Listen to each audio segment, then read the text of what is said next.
Hey, this is Florian, online tennis instruction. One of the most common forehand problems I see is late contact. If you contact the ball late, you will not be able to hit your forehand with power, and it feels really bad. This is one of the more difficult forehand problems to fix, and today I want to show you how you can fix that with an example from one of my students. Here you see Vedran from Croatia, who came to visit me for a session to work on his forehand recently. Let's take a look at him hitting a couple of forehands at the beginning of the lesson.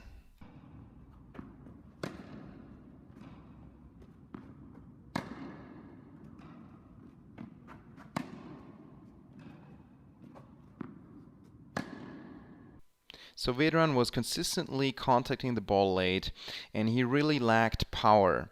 Now, on the other hand, he was able to hit the ball clean on a consistent basis. So he made clean contact with the ball because he has a good grip and a solid hitting arm structure.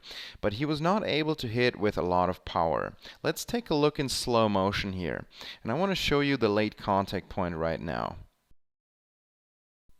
So this is a very typical late contact position here that I see a lot with students when they send me video to analyze. If we take a close look here at the position of his hitting hand at contact, we see that it is approximately in the middle of his body when it should be in front of his body around here. With this late contact position, it is impossible to hit with a lot of power and still control the ball.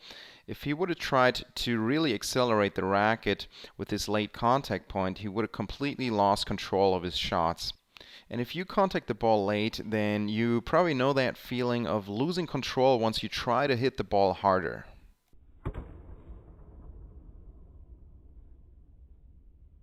So now the question is, why did he contact the ball late, and what can we do to fix it? Now, if you take a close look here in slow motion, you see that Vedran is what I call all arm. The ball is coming, and his arm is doing almost all the movement, and his body is not getting properly in position, not getting properly coiled and uncoiled. And that's really what causes him to consistently contact the ball late.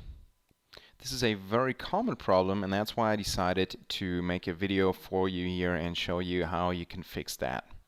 So let's take a look at the sequence of drills that I did with Vedran to fix this problem. Almost all students I see that contact the ball late on the forehand use the arm too much, have too much of a backswing, and don't use the body enough. So the first step in fixing this is to learn to use the body properly, and that's what you can see Vedran doing here. We take the racket out of the equation, and with this drill you get a really good feeling for what the body movement should be like on a proper forehand. Now in the next step we add the hitting arm here. So we're step by step getting closer to the real forehand movement, but still we are really focused on using the body, and the arm is just along for the ride. We want to keep that backswing short. The hitting arm is not doing much at all, and we're still focused mostly on the body movement. As you can see, I want Vedran to use his arm a little bit more, to swing out forward a little bit more, and it can take a little bit of time to get used to these drills. But it's definitely worth investing the amount of time for you as well.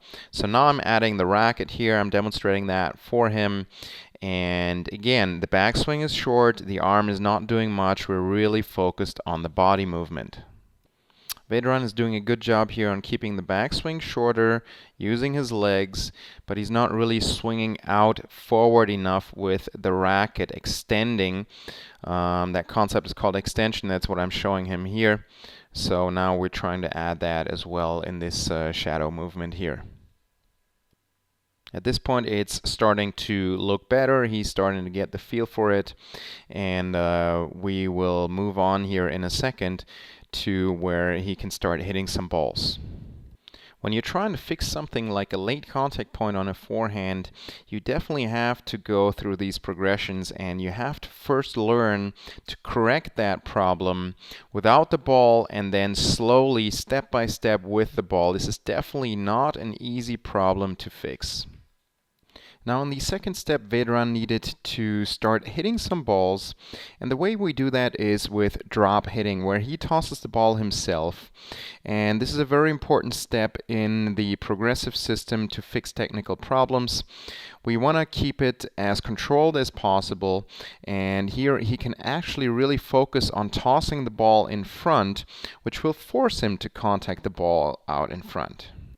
So let's take a look at this in slow motion here in a second. What we'll see is that he's minimizing the arm action, he's using the arm less, he's involving the body more, he's going down and up, and he's uncoiling the body, and he's now getting the contact point out in front for the first time when hitting a ball. This is of course achieved under still very controlled conditions, but it is a critical first step.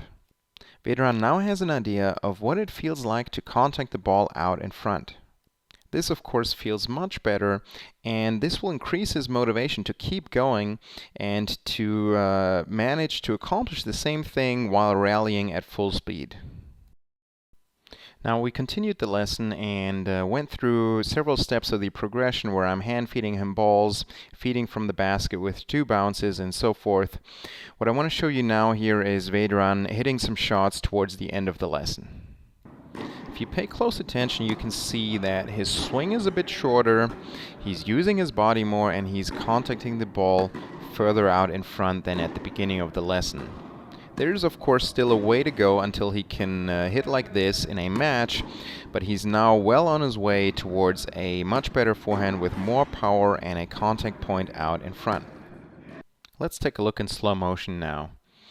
As you can see, Vedran is preparing with his feet, the backswing is shorter, and right here we can see the contact point is a lot further out in front. It's in front of his left hip, and it could still be a little bit further out in front, but he's managed to improve it quite a bit in this lesson.